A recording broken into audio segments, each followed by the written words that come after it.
Эй, BTS, Арми. В ту ночь Сеул окутал мягкий прохладный воздух, уличные фонари светили тепло, и улицы казались тише обычного. Среди своих плотных графиков Тэхён и Чингук наконец нашли небольшое место, чтобы заняться тем, о чем они так долго мечтали, вместе пройтись по магазинам, незамеченными, без слепящего света камер, только они вдвоем. Ни стилиста, ни менеджера, ни персонала. Просто два человека, которые хотели немного свободы от мира, который всегда требует совершенства. Тэхён прибыл первым.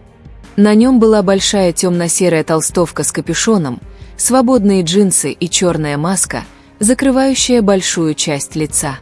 Его бейсболка была низко надвинута, из-за чего окружающим было трудно узнать его обычно яркие глаза. Через несколько минут Чингук последовал за ними. Он появился в черной куртке-бомбер, маске и простой шапочке. Его уши были закрыты, взгляд опущен, но в его глазах появился блеск, когда он увидел Тэхёна, ожидающего его в конце улицы.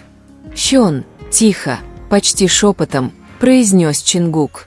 Тэхён повернул голову, слегка прищурившись под маской, и кивнул с улыбкой. «Ты пришел». Им не нужно было много слов. Один взгляд, одна улыбка, и они оба все поняли. Ночь принадлежала им. Они решили заглянуть в небольшой магазинчик в переулке Итывона.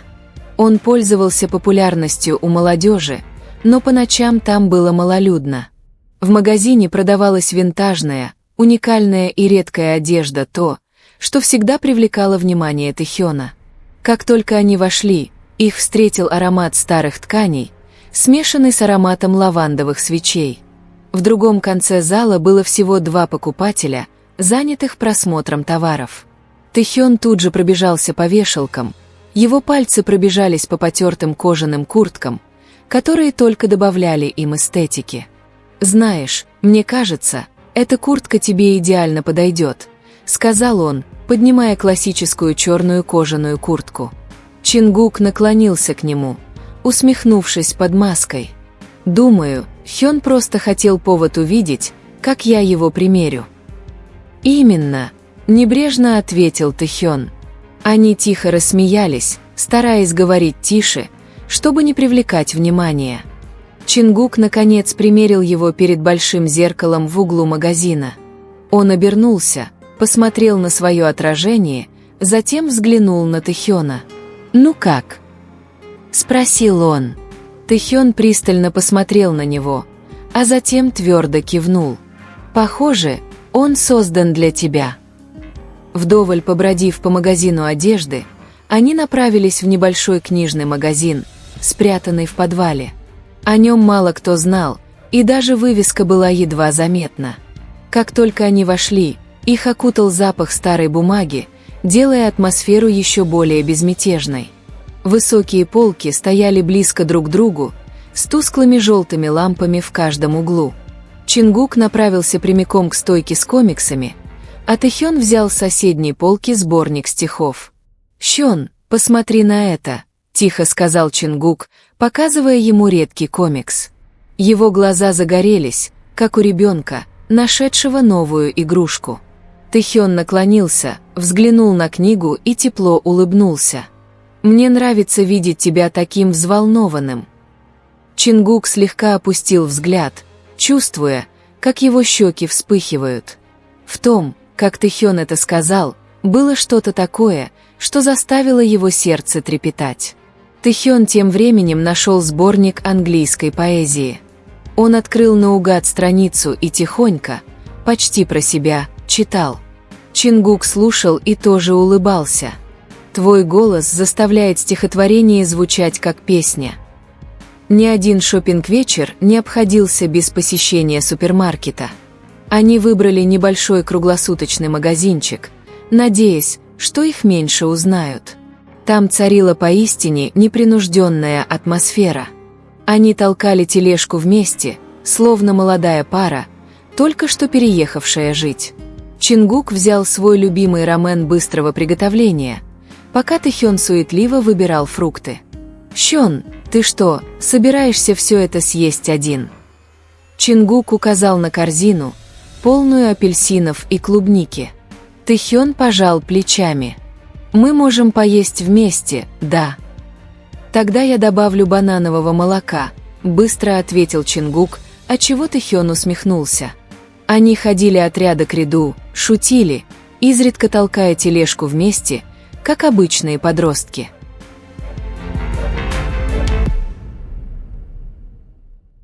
В какой-то момент их руки случайно соприкоснулись, когда они оба потянулись за пакетом молока. На долю секунды мир словно остановился. Они просто посмотрели друг на друга, слабо улыбнулись, а затем продолжили свои дела, как будто ничего не произошло. После почти 3 часов скитаний из магазина в магазин, они наконец решили вернуться. Они сели в машину, припаркованную чуть в стороне от толпы. Пакеты с покупками, полные одежды, книг, еды и закусок заполнили заднее сиденье. Но больше всего эта ночь была наполнена облегчением, счастьем и простым теплом. Внутри машины Тэхён прислонился головой к окну, глядя на проносящиеся мимо уличные фонари. Чингук мельком взглянул на него, а затем тихо сказал: «Сегодняшняя ночь, как сон, Хён». Тэхён повернул голову, его взгляд стал мягким. «Это не сон. Это реальность. Нам просто нужно держать это в себе». И они усмехнулись, наслаждаясь моментом.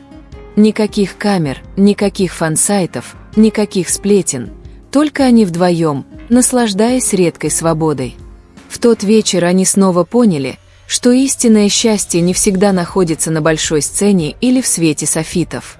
Иногда оно скрывалось за простыми вещами, за совместной примеркой пиджаков, чтением стихов в маленьком магазинчике или просто за тем, как они толкали тележку в супермаркете. И хотя внешний мир этого не знал, их сердца знали, насколько драгоценна была эта ночь. Их единение было словно 2 взаимодополняющих цвета. Один нежный, другой сильный, один спокойный, один полный энергии. И именно поэтому они никогда не теряли равновесия. Когда машина наконец остановилась перед домом, они не сразу вышли. Повисла долгая, уютная тишина. Только тихое гудение двигателя и огни города за окном освещали их лица. Чингук посмотрел на пакеты с покупками на заднем сиденье и слабо улыбнулся. «Хён, ты понимаешь, что не все это, все наши покупки, завтра может показаться обыденным. Куртки, книги, фрукты, банановое молоко. Но сегодня вечером все это было особенным, потому что мы купили все вместе». И именно это сделало тот момент вечным. Не вещи, которые они принесли домой, а чувства, которые они хранили в своих сердцах. Они оба молча осознали одно: мир может никогда не узнать таких мелочей. Мир увидит их только на сцене, на экране или в крупных журналах. Но для них этот простой момент был напоминанием о том, что есть другая, более реальная жизнь, жизнь, понятная только им двоим. Перед тем, как войти в квартиру, Чингук похлопал Тэхёна по плечу, легкий, но многозначительный жест. «Давай сделаем это снова, Хён. Не обязательно сегодня вечером, не обязательно завтра, а когда-нибудь. Давай украдем еще один момент». И кто знает, когда в будущем, когда они снова выйдут на большую сцену, свет может ослепить. Но в глубине души, в их сердцах, всегда оставалось немного места для воспоминаний о той простой ночи в Сеуле. Ночи, когда Тэхён и Чингук гуляли вместе, вместе ходили по магазинам, вместе смеялись и возвращались домой с сердцами, полными радости.